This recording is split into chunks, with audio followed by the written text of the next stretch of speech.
Dividend. I am making this video for other people that have heard a lot of criticism about the freedom dividend. Um, Number one, I've heard about how it's going to not be offered in addition to welfare programs and how this is problematic. Well, what I would say to that is, one, there's a lot of reporting and restrictions when it comes down to welfare programs. They're very finicky. I mean, if you do the slightest thing that falls outside, you could get dropped from your program. When you're talking about different programs such as, let's say, food stamps, because it's really hard to get on a lot of these programs. When you're talking about Section 8, you're talking about potentially a year or two, and you're also talking about the fact that a lot of their lists are completely blocked off. So you can't even get on the list as of right now, depending on where you're at. So a lot of times people just have food stamps. So I mean, if you're getting food stamps and it's less than 1,000, well, obviously the other would be better, getting $1,000. The reporting and restrictions, it kind of traps people into these programs. Reason being is when you work, you don't make enough. If you're getting a minimum wage job and this is your source of income and you're working full time, it might not be enough to offset all the programs that you've gotten on. And therefore, for you to go ahead and take a job and leave the welfare program, you'll actually end up with less, which is detrimental to the family.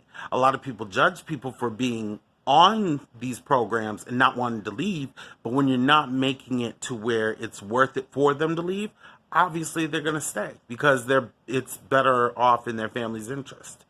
It also discourages two parents in the home, because a lot of times if you have the father in the home, or the father on the birth certificate, or, like all these different things, you can not be eligible for certain programs.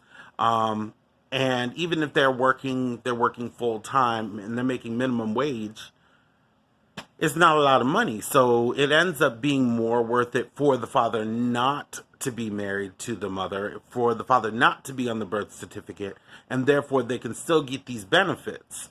However, that kind of leaves out accountability when it comes down to what they should be paying in child support, and a whole bunch of different things. I mean, it kind of encourages for the fathers not to be present in the kid's life. Now, that might sound like a cop-out, but it is definitely a factor. So, that's another thing to consider. And the minimum wage is way too low to support the transition into just public working without the universal basic income. I think that would be a good transition to where you'd be able to work and then also get the $1,000, which would offset the money that you'd be losing from being on the program. So I think that it's a way to, because a lot of people say that being on welfare is a crutch. I don't think it's a crutch per se. I think it's kind of like a lifeline for a lot of people, but being able to transition over is extremely hard, especially when you're talking about how much everything costs. I mean, if you're talking about losing childcare assistance, food stamps assistance, insurance, rent assistance, utility assistance, internet assistance, I mean, there's a lot of stuff that you can get help for, and when you lose it, you're in a worse situation. So it's kind of like, why get off? So the next point is disability with universal income. They're saying that if you're a veteran, you can get it. If you're on veteran disability at workman's comp, I forget what it's called, you can still get it. But you can't get it for disability. So regular disability. You'd either get the disability or you'd get the UBI. Honestly, I don't know how I feel about that. I don't know. I don't know if there's specifications of competency. If you have a caregiver, I don't know. Excuse me. That could be something to where if you have caregivers who are taking care of you, or if you're living in the house with other people, it'd be almost like they're putting you on the same level as a child. However, if you have somebody who's disabled due to mental health, there's a chance that because I've known a couple of people who they had mental health issues and they lived on their own, and but again, they had food stamps and assistance and yada yada yada. So I guess it kind of depends on the situation whether it'd be detrimental. I don't know enough to comment on that, but it seems like it might be fair, but I don't know. So of course, if you have conflicting thoughts on that, put some thoughts down. School me. Let me know what you think. Because if we don't talk, then we're not gonna get to a better place. All right.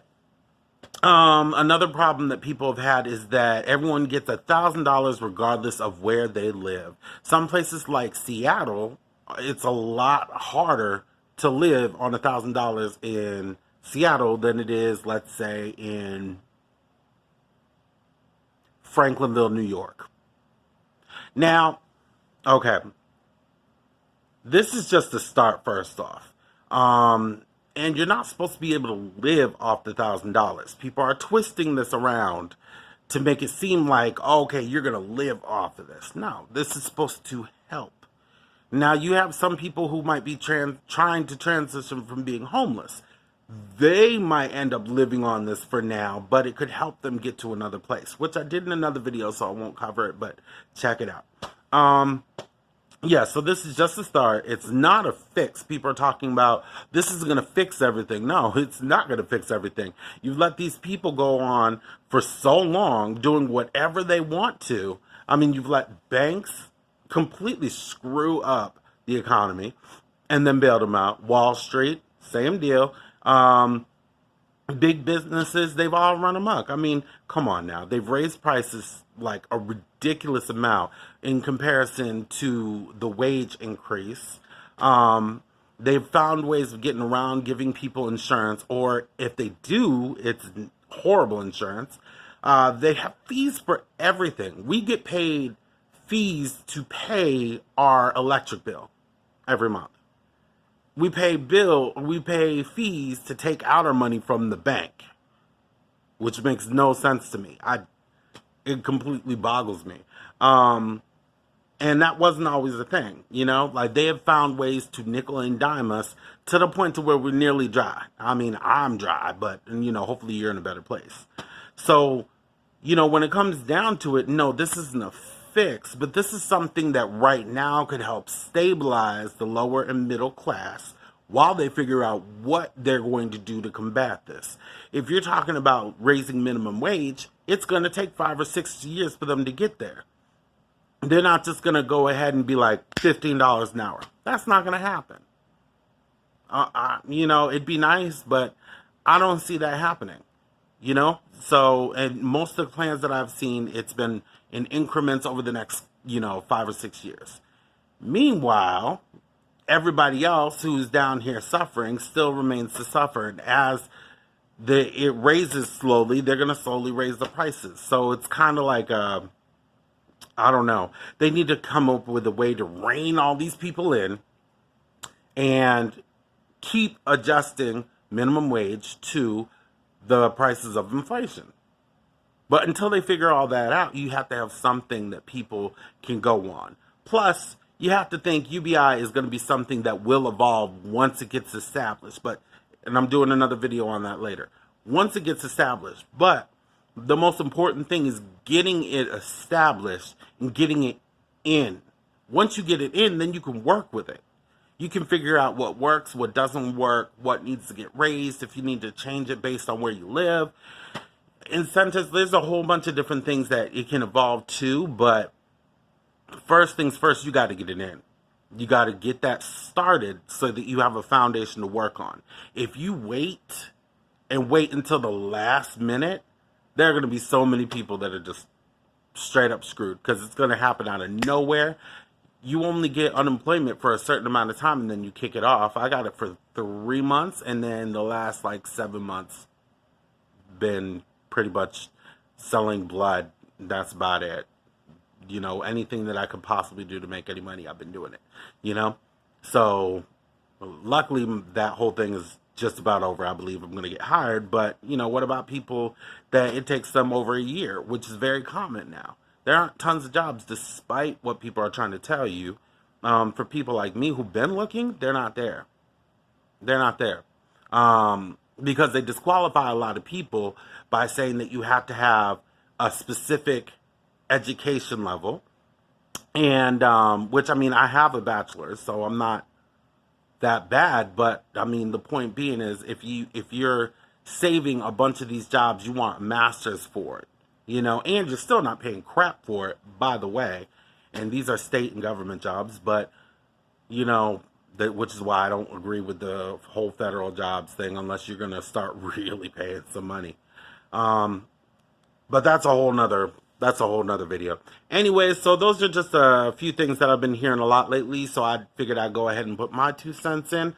Again, hit me back up with the disability. Let me know what you think about that. Please subscribe. Help me grow my channel. Everyone have a wonderful day. And if you have any requests for videos, put them below. Thank you.